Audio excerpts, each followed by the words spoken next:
Hey buddies, Potato McWhiskey here and welcome back to Let's Play Civ 6 in Montezuma's Bizarre Adventure. We have managed to grab the capital of Mongolia, which means if we go check the domination map mode, we can see that we have 4 out of the 5 capitals that we need to grab. So next up is Dido, and I imagine her capital is somewhere in this fog of war. Our very first spy is completed, and I think I had sent one to Baruta before, but I want to send one here to do the listening post mission, because this will give me +1 diplomatic visibility, which will increase my combat strength against Dido. I love that my units, my cavalry only take 1 turn to pillage things, because now I can run around and just swamp up all of the pillages with them now, and they're too strong to die easily. They will take a lot of damage, but they shouldn't die easily, which is what we want.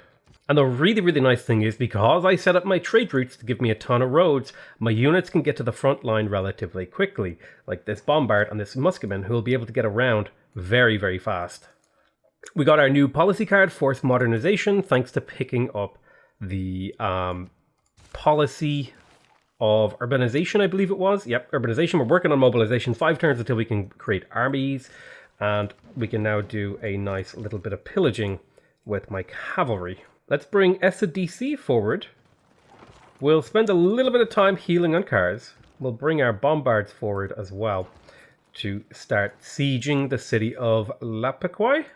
Still, people have told me how to pronounce this, and I just refuse to learn. But we're already able to do a significant amount of damage to the city in a single turn, so this should be a relatively straightforward victory.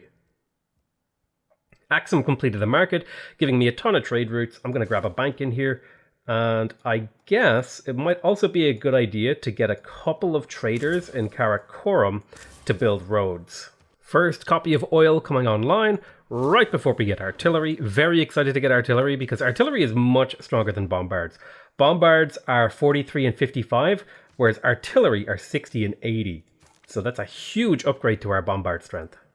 I'm absolutely loving how much I can pillage with these guys. I just pillaged like 600 or so faith, maybe even more, from this holy site in a single turn with this cavalry. That is the power. I really want you guys to consider getting a little bit of cavalry in your armies in future and use them solely for pillaging. It's so powerful. Continue to bombard Laconic.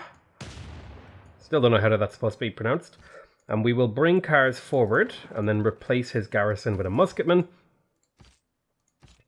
We can do a huge amount of damage by attacking. We'll begin pushing even more units forward. Pillage the trade route for 217 gold. And start using my builders to develop my cities from Ali and Tambo.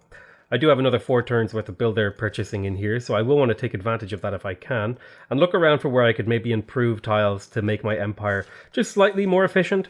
This is like a small optimization thing, but it will have big effects over the long haul. Buy the next oil tile. Also improve that one. You don't need a stockpile of oil so much as you need oil income. That's a little bit more important than anything else, because oil is mostly used as an upkeep resource rather than a resource that, you know, you use to actually build units. I'm not going to peace out Mongolia just to kind of not. Okay, looks like we did lose a musketman, but that's okay. Losing musketman is a reasonable thing to happen at this stage of the game. What we want to be looking for are things like potential kills on these guys, for example. So I could kill with this field cannon. That'll give cars another +1 combat strength. We'll bombard the hell out of this city. We'll look for more pillages. I think I will pillage and then promote. And then I will also pillage here. We have a very good hit on that city. Should take that next turn, and I think we're getting close to their capital. I also got a great merchant who will give me an extra luxury. That's excellent.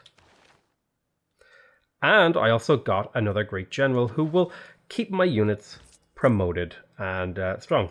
So we shall use John Spilsbury to gain the Toys amenity and teleport Rani to the front line. Got a bank in a Mecca, not really much else for this city to do. It has everything that I want, and so we'll just go to working commercial hub investments, and we'll make sure that we have gold locked in as a priority so that everyone is working this, and then we'll say production, so that we're maximizing the gold and production coming out of this city. I'm going to spend all the faith that I can on builders now, because the era is coming to a close and I'll start losing the opportunity to do so. So I want to look for places where, you know, faith purchasing a builder makes sense. Kill another field cannon. Oh, not quite got that kill. That's unfortunate. Let's see if we can't swing around. There's Ugarit. Their capital is in there somewhere. I just have to find it. Pillaged out mobilization, so now I can start getting even more units to combine together here. It would be good to get my hands on maybe a bombard or two to combine together into artillery, but that'll be something that we work on as we continue forward. Now that we have mobilization, our next step is to go to fascism. That'll give me +5 combat strength on all my units and a 50% production boost towards units, so that seems like a pretty decent move. Got another governor title. Not sure what to do with this one. I think we're pretty much done with governor titles. I don't have anything that I really need. I may as well pick up aquaculture just for the meme, I guess.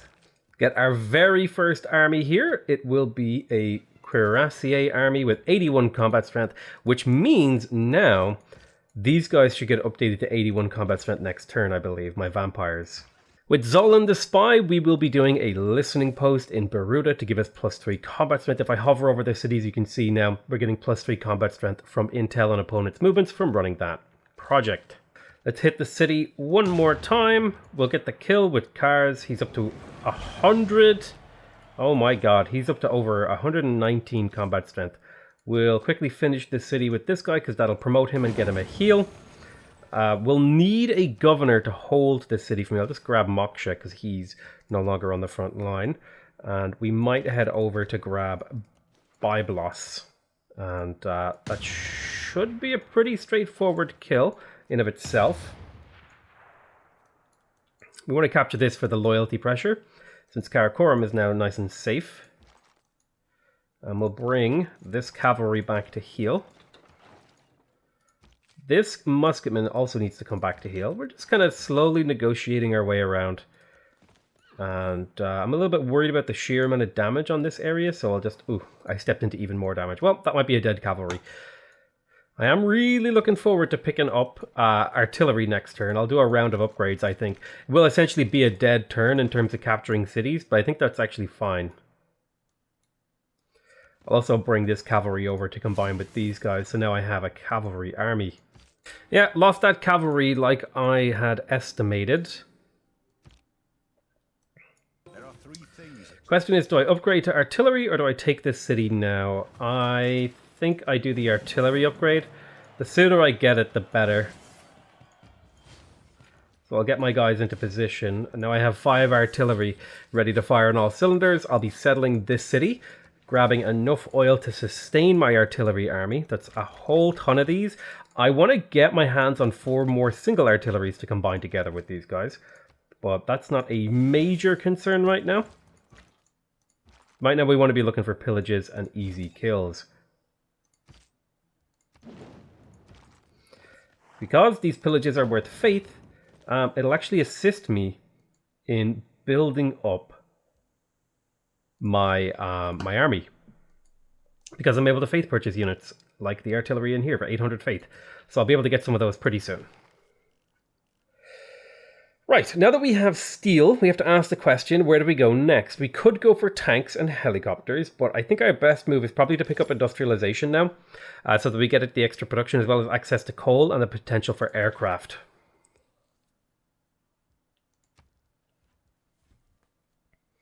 I can also start producing artillery armies in my capital, or something like that. I might just do cavalry armies to have really, really fast units that can actually like reinforce the front line. And one cute little trick that you guys might not know about, if you are building cuirassiers or something like that, like let's go here, right? We're building a cavalry corps over in Wanuko.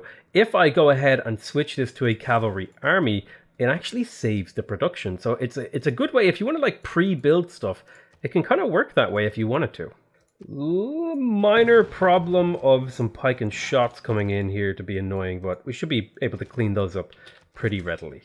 Now, the really great thing about artillery is just their sheer combat power. Like, I step forward here, and a city that should have taken maybe a few turns to kill is now instantly dead. I'm still going to pillage for the faith, because that'll allow me to do some interesting things.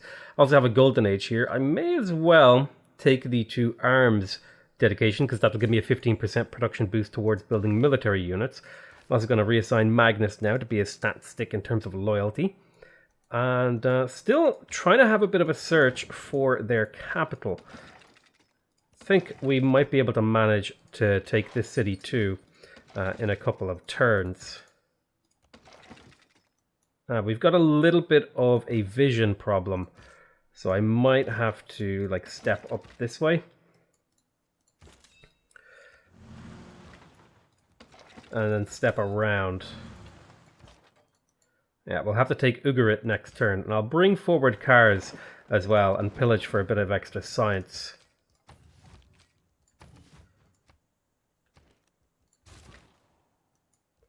This artillery corps has a move. The question is, do I kill the field cannon or the city? And I think the field cannon actually represents a significant threat, so let's try and get rid of him. And then we'll hammer the city with cars. Just because cars is so damn strong that it doesn't matter that the city has walls and stuff, he'll still do a ridiculous amount of damage.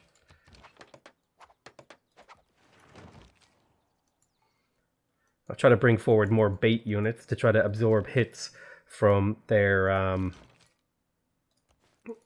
thingies. Their words are hard. You know the thing that shoots? Their strikes. I still haven't found their capital. Where the hell is their capital?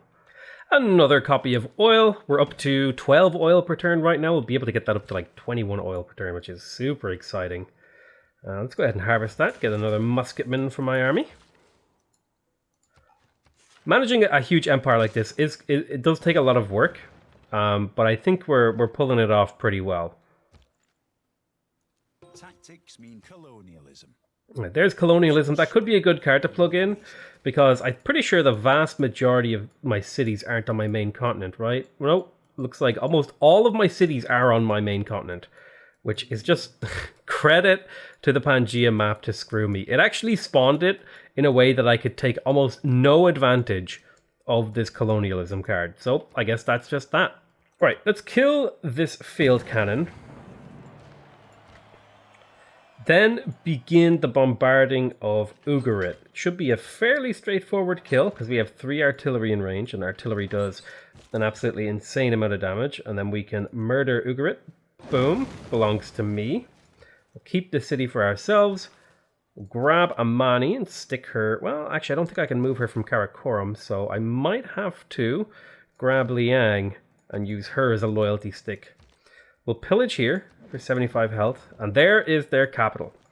Perfect. So this should be a very straightforward war. I might not even get my 3rd vampire. I'm winning that quickly, which is a little bit disappointing. I was kind of hoping for a 3rd vampire. But hey, if I don't need it, you know, why should I bother? Let's grab our final copy of oil. We have so much oil. I never get this much oil in games, but usually I haven't conquered this much of the map. I do really think the vampires have helped out a lot this game. Dido is begging me for peace, but I refuse. I refuse, I say. The only thing that will, you know, sate my hunger is your blood. Right, let's just throw all of our artillery at Dido. Goal isn't to have the most units alive at the end of the game. The goal is for Dido to be dead. And so to that end, the only thing that matters is getting my artillery into position in her face and into her base. We do have a one-shot on their capital. May as well pillage and plunder, like so. We'll hit the city with cars next turn. You should probably step away and pillage for health. Mongolia also wants peace, but I refuse to give them it.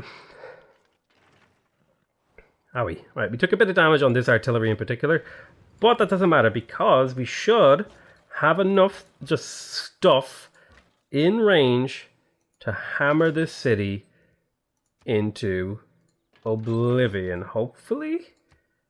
Might need a 2nd turn, so I'll probably lose an artillery. That's unless cars can do literal buckets of damage. What about you? You finished the city? Is that it? Is that all she wrote? Kaboom! Beautiful. Though its face may change throughout the ages. Well, that's it for the Aztec Bazaar adventure for Montezuma. If you want to see something fun, here's the number of units that we killed. You just see a steady progression of murder throughout the entire game. Surprisingly, Genghis Khan actually killed a lot of stuff, but you know, the nice thing is, comparatively speaking, we didn't lose that many units. We lost a decent number, but like if you look at some of these other guys, it was crazy. But yeah, there we go. We captured the world. The vampires are huge. I think I would like to maybe do a slightly bigger map so I get more time to spend with the vampires. So that'll be something I do in a future game, but I'm going to call that the end of the episode and the end of the series. I love you all very much, and I'll see you guys next time. Bye bye.